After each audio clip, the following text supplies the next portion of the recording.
waaqayyo gooftaa keenya waaqa waaqotaa mootii moototaa ayyaanni safaraa isaanu barakatee dhangala'uu dhiigaa cabuu lafee badiisa nafsee du'a dingataa bita seetanaa keessa dabarsee waaqa isaatiin akka kanaan nu geef galanni guddaan isaa teessoo isaa irratti isaatiif haa ta'u. Maqaa isaa waamne maqaa ishee kan biraan hambisnee haadha keenya qulqulleettee dubaroomaa geeftii keenya maadaamii haadha gooftaa keenya haadha addunyaa kanaa kan taate fayyisaa keenya deessee waan nu argisiisteef qoricha keenya kan nu argisiisteef galanniif kabajni guddaan isheedhaaf haa ta'u. Kadhannaa isaaniidhaan kan nu nuffine gumsaa isaaniidhaan kan nurraa addaan hin baane ergamoota waaqayyoo toloota waaqayyoo akka aangoo isaaniitti akka taayitaa isaaniitti galanni guddaan isaan haa ga'u. Waaqayyoon kan jaallatan waaqayyoos kan sin jaallatu ijoolleen waaqayyoo ijoolleen waada haadha keenya giiftii keenya dubaroo maadaamii maqaa gooftaa keenya Yesuus Kiristoosiidhaan dhiiga isaa dhangalaasee nu bitee safoon keenyas lubbuu keenya walitti qabee nu jiraachisu maqaa gooftaa keenya Yesuus Kiristoosiin akka bultanii. Amiin nagaan galanna waaqayyo gooftaa keenya Yesuus Kiristoos nu bakkeenya faa baay'atu jechaa gaasaati kanatti guyyaa kanatti gooftaan keenya Yesuus Kiristoos ergi gara addunyaa kanarra dhufee sooma yookiis qormaata biyya lafaa kanas gara xumuraatti gaafa deemu hojii guddaa hojjeteera yoo hiyyama waaqayyo ta'e torbee dhukkubsachuu isaa yookaas immoo imaamaata isa jedhamu sana guyyoota hunduma isaa keessatti hojii garaagaraa waan hojjete sana ilaaluun barbaachisaa ta'a.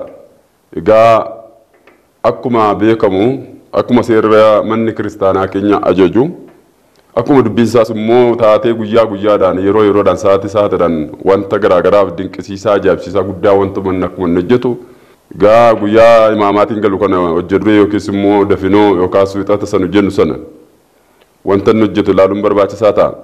Wangeeluma qulqullicha Maatewos barreessu boqonnaan 31 lakkoofsa gara 16 ol deebisnee ilaalle waa tokkotu jedhama. Innis afaan ijoollota keessaatti galataa ni qopheesse. Ijoolloonnis immoo waaqayyoodhaan hin galateeffatan.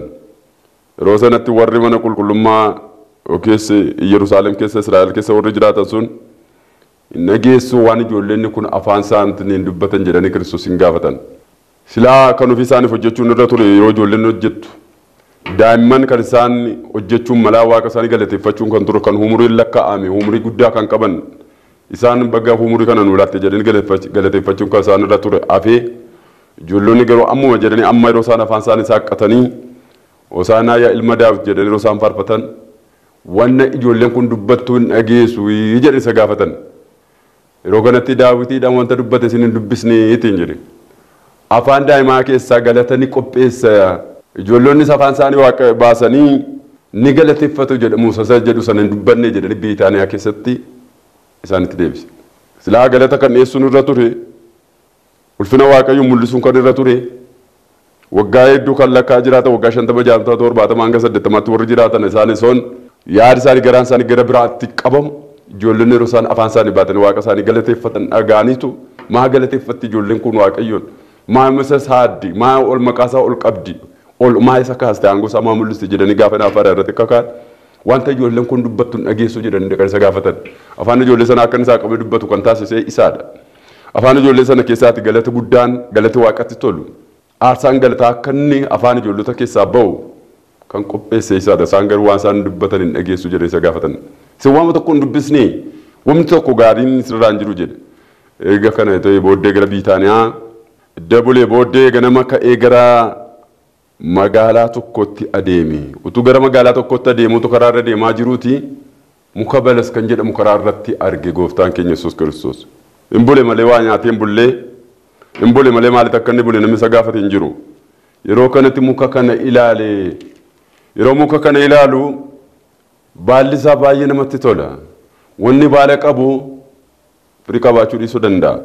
Wanti baala baatu kan namatti tolu baala sana duwwaadha malee tarii keessi isaa baala isaa wajjin kan wal fakkaanne ture muka sanatu balas ishee jedhamtu sana jechaadha. Guyyaa gaafa definoo yookiis guyyaa gaafa wixataa kana gaa gara balas kanaa dhaqee gaafa imaamaatii keessaa guyyaa isa tokkoffaa yookiis hojii durii isa kan jennu kan gaafa gara sana dhaqu ilaaleetu itti adeeme beela'ee gara sanatti adeeme gara balas kanatti adeeme.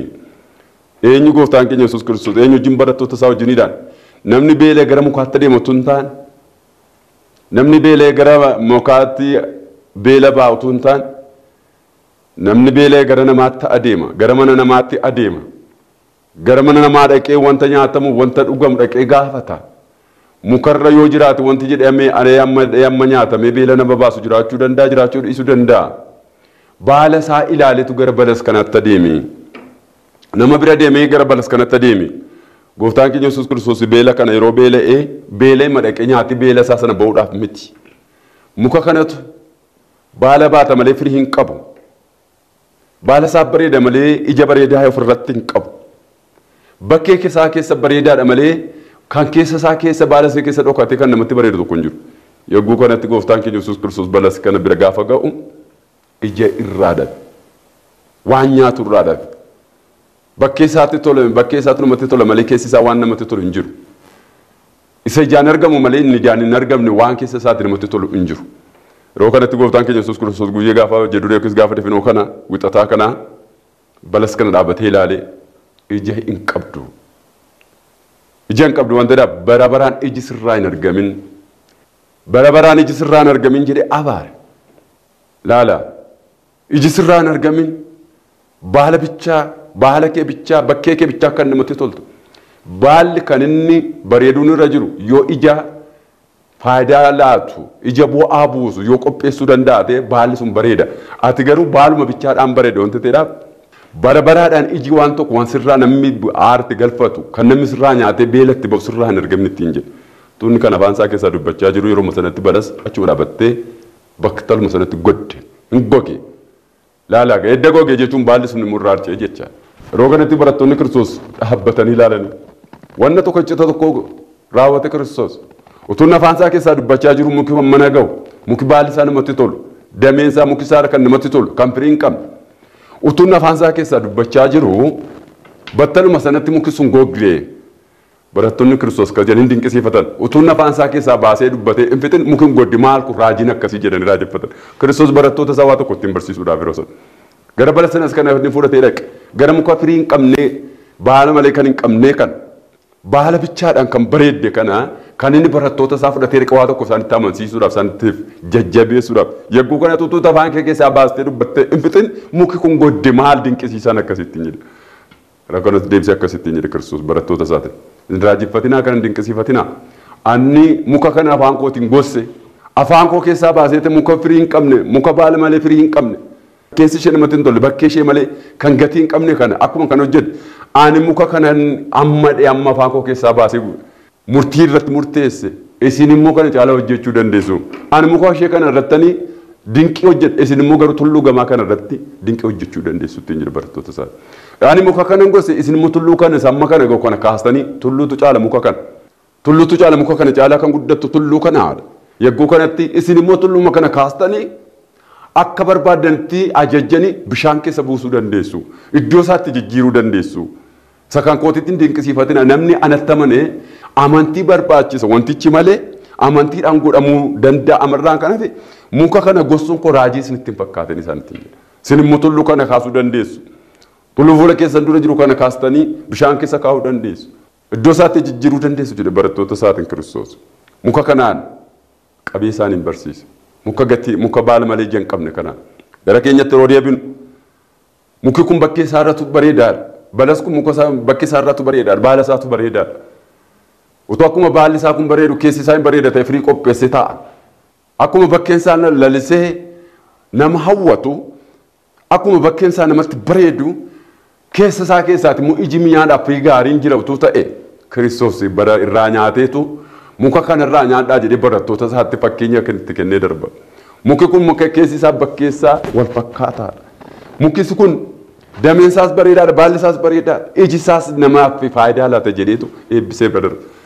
Yeroo kanatti balase kanaan Kiristoos na abaare guyyaa gaafa ta'e gaafa abaaru bara baraan ittiin jedhe sumayyummoo bara baraan firiin sirraa hin argamin. Yaa uummata Waaqayyoo Kiristoos waa'ee mukaa miti kan inni haasa'u waa'ee mukaa duwwaa miti.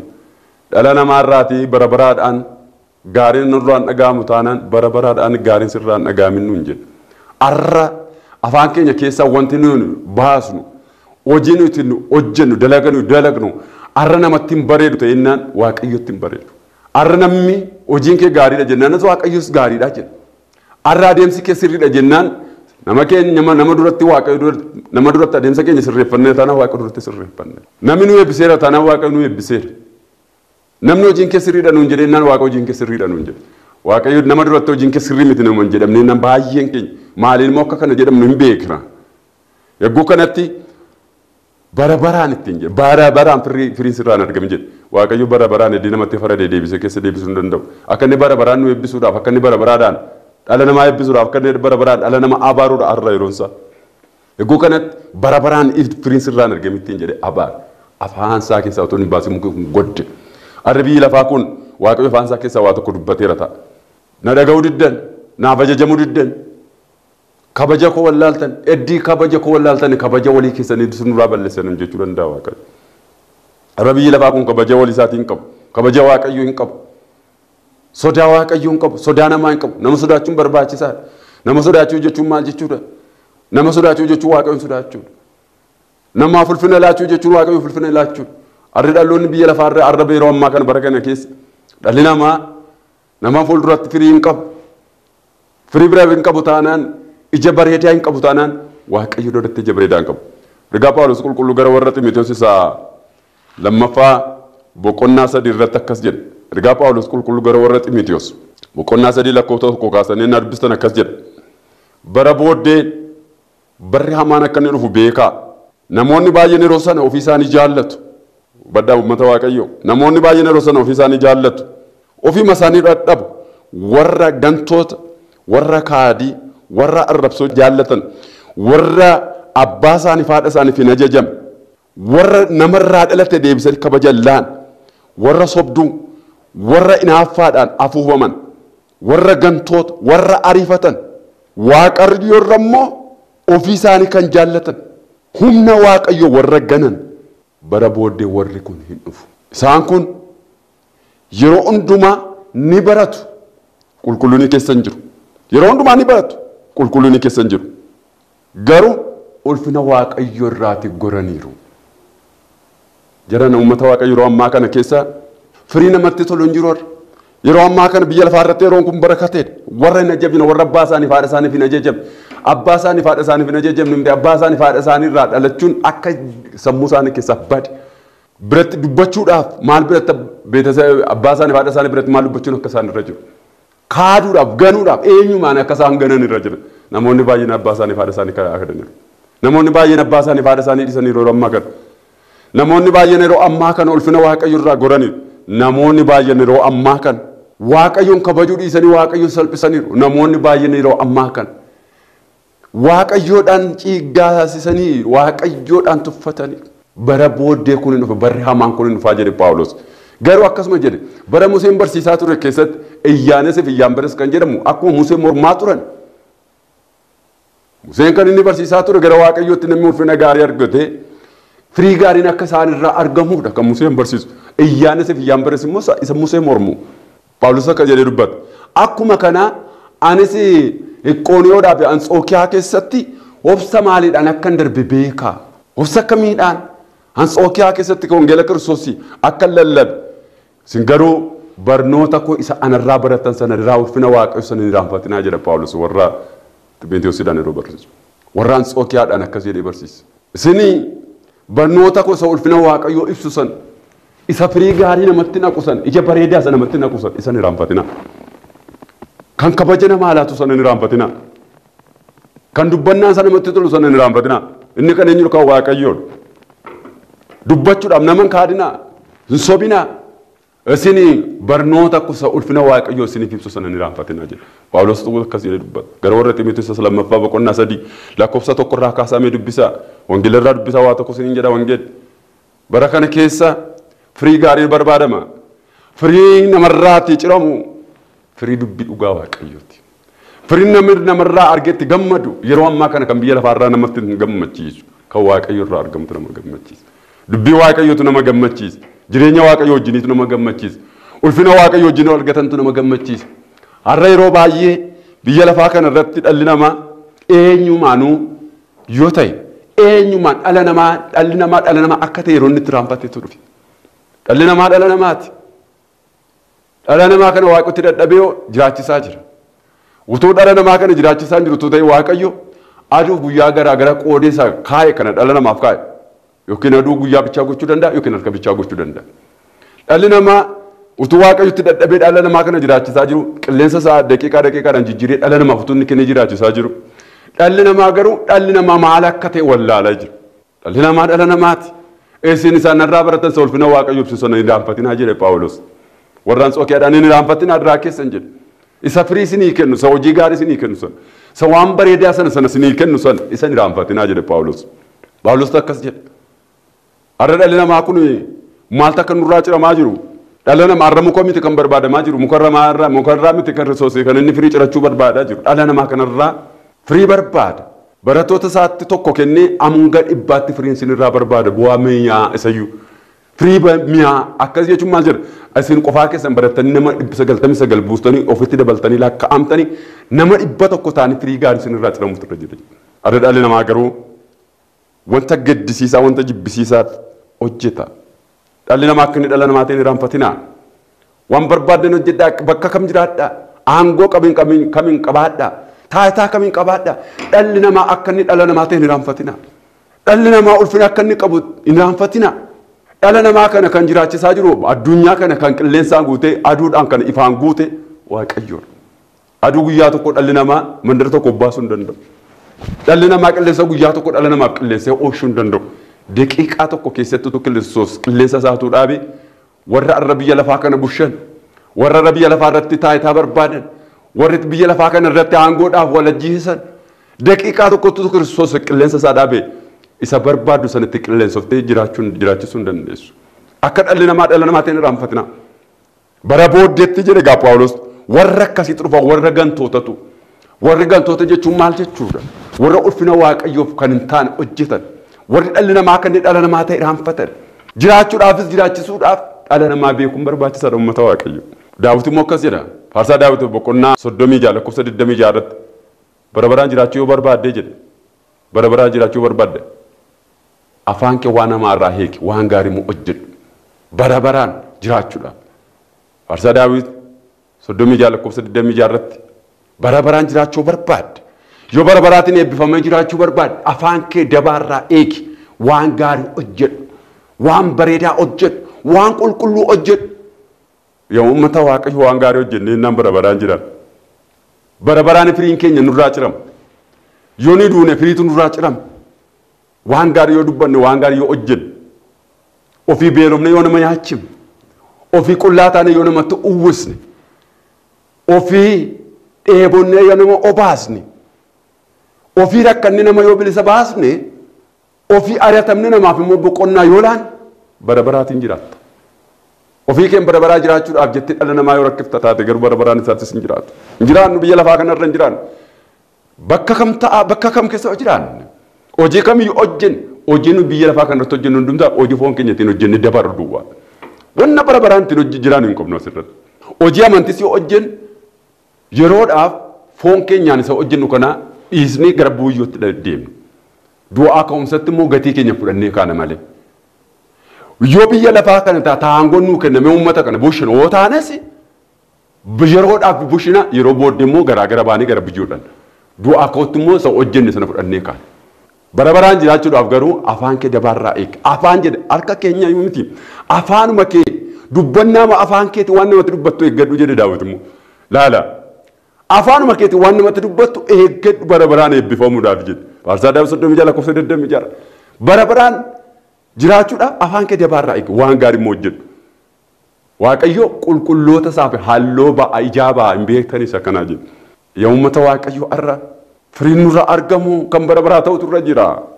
Firiin nurraa ciramu kan bareedaa namatti tolu ta'utu irra jira. Kan nurraa ciramu ga'e mi'aawu taanaan gatii hin qabu. Kan nurraa ciramu maal ennaa jettan hojii nuyi hojjennu dubbannu bara keenya keessa. Amantii nuyi geggeessaa jirrudha. Mana amantii nuyi geggeessaa jirrudha. Oolaa Waaqayyoo waan gaarii nuyi dhageessisnudha. Oolaa Waaqayyootti wanta gaarii nuyi agarsiisnee akka kanatti yoo kana hojjette eebba argatta jennee kan nuyi dhala namaatti agarsiisnudha. Wangeela mata duree godhannee irra keenya keessatti wayyaa gaarii uffannee kan nurraa ciramu hadhaa taanaan balasiidhaan muka sanaadha nuti. Wayyaa nuyi uffannee mana amantii keessa dhaabbannuudhaaf dubbannaan keenyaaf hojiin keenya wal fakkaataa ta'utu irra jira. Wal fakkaataa ta'utu irra jira. Taayitaa nuyi barcumarra teenyee dubbannuuf wanni hojjennuuf wanni nu hojjennee namatti agarsiisu tokko ta'utu irra jira. Faallaa hojii keenya olii keenyaa ta'uun irra jiru.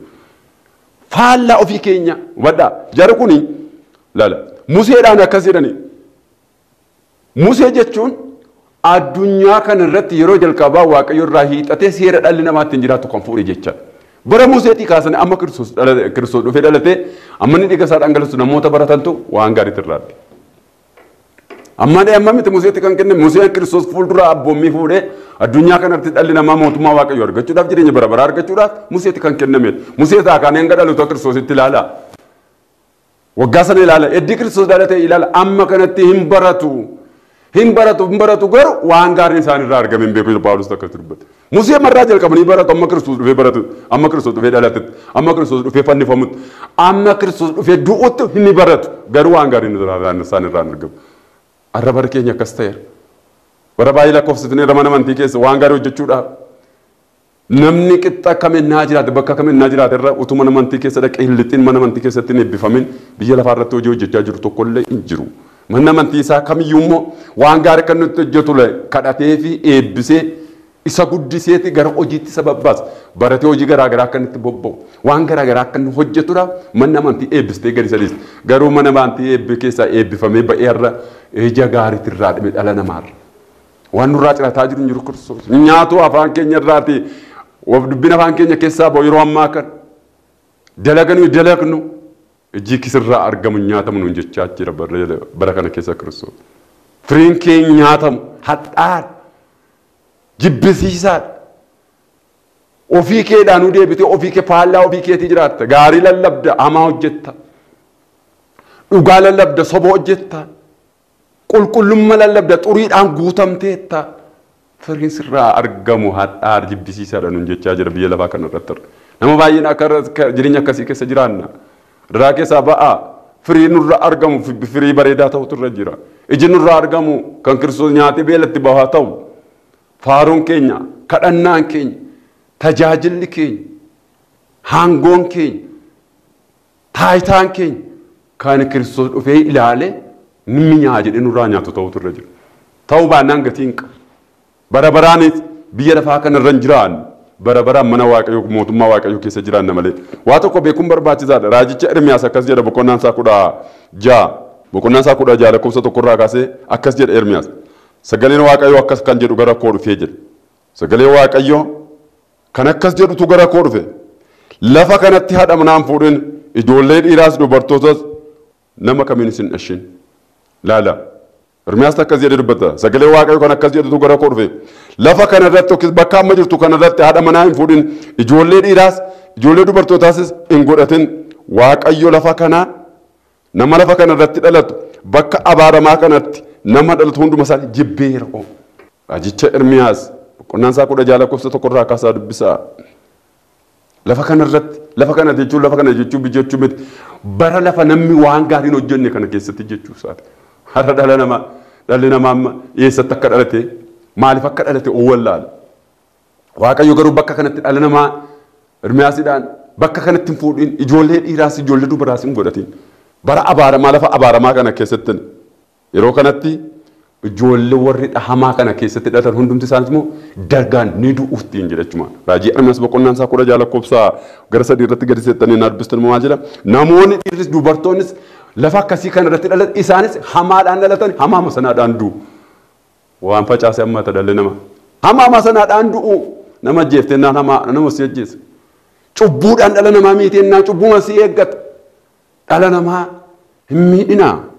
Dhala namaaf dhaabbadhaa. Ija gaarii yoo nurraa ciramuu barbaaddan. Nama hin beelessinaa nama nyaachisaa. Nama hin saaminaa namaaf laadhaa. Namatti garaa hin jabaatinaa namaaf garaa laafaa. Ija gaarii nurraa argamu kanatu nu barbaachisa yoommata Waaqayyo. Ermiyaas dhuma akkas jedhe bakka kanatti hin fuudhini haadha manaa hin fuudhini. Maal amma fuudhaa kana jibbe miti. Dhalli bakka abaaramaa kana keessatti dhala akkamii akka inni ta'e. Dalgaan dhalatu wanteedhaaf dalga ta'anii guddatu yeroo kanatti isaan du'a dalgaa du'u. Du'a bareedaa edda dhaga'uu dadhabne turreerra. Gara Waaqayyotti immoo hin deebiin jirra. du'a namatti tolu du'a bareedaa waaqayyoo yeroo isaa fixateera namitti hin jedhamutu dhibame du'a bareedaa dhaga'uu dadhabne amma immoo isuma keessaa gara waaqaatti immoo deebi'aa hin jiru. Waan jibbisiisaa dhageenye isumaayyuu gara waaqayyootti dhannee waaqayyoon nu sirreessu jechaa hin jiru. Kan waaqayyoo dadhabee hin jiru jedhan uummata waaqayyoo kan waaqayyoo dadhabee hin jiru. Waan jibbisiisaa dhageenye waan sukkanneessaa dhageenye isumaayyuu gara waaqayyoo dhannee immoo nu sirreessu jechaa hin jiru. Inni yeroodhaaf jirru isa sanaa isa hojjetamee nama jibbisiisu sana gurraan dhageenya tun taane lapheedhaan dhageenya kun eenyutu furmaata kana kennuu danda'a jennee waaqayyootti dhiyeessuu nu barbaachisa. Yeroo maa sanatti akkas jedha amma achuma asuma waa tokko sanatti dubbata raajii Ermiyaas boqonnaa 16 lakkoofsa 19 irratti akkas jedha yaa gooftaa ati humna kooti gargaaraa kooti yeroo rakkina kootis lafanitti boqodhuudha addunyaa kana daangaa ishee hundumaatti ati ana wajjin hin jirta. Waaqayyo namanaa waaqonni duukaa jiraata. Daangaa hundumaatti waaqonni duukaa jira. Yaaddayinaa waaqayyoon qabadhaa. Daangaa hundumaatti jedhe Ermiyaas. Ba'aati angalixaatti daangaa hundumaatti ati ana wajjin hin jirta. Iji keenya iji nurraa jedhamu waaqayyotti mi'aatana waaqonni duukaa jira. Iji nurraati waaqayyo argatu firiin nurraa argatu bareedaadha taana waaqonni duukaa jira. Daangaa hundumaatti qonnaan taanaan nu duukaa jira. Nagada taanaan nu duukaa jira. Barachuu taanaan nu duukaa jira. Tajaajiluu taanaan nu duukaa jira. Kadhannaan nu duukaa jira. Biyya gaggeessina taanaan nu duukaa jira. Hin kadhanna taanaan nu duukaa jira. Hin lallabna taanaan nu duukaa jira. Hin faarfanna taanaan nu duukaa jira. Hin qaddasna taanaan nu duukaa jira. Garuu yoo maal ta'e yoo firiin keenya waaqayyotti minyaa yoo ta'e duwwaa. Firii gaarii godhadhaa. Egaa guyyee gaafa hojja duree yookiis dafinoo yookiis wuxataa gooftaan keenya Yesuus Kiristoos guyyaan itti balas kana abaara yeroo jennu waa'ee balasee yoo kaasne guyyaa baay'ee nu fudhachuu danda'a. Sa'aatii keenya daqiiqaa gidduu kanatti xiqqoo kanatti ishee kana ilaaluun hin ga'a. Waaqa nu barsiifateef galanni guddaan haa ta'u. Hanga bara baraatti. Amiin. Didiyaadhaa galanni keenya ulfina isaatiif kaanee hundi keenya waaqa jiraatu hundaa dabarsee.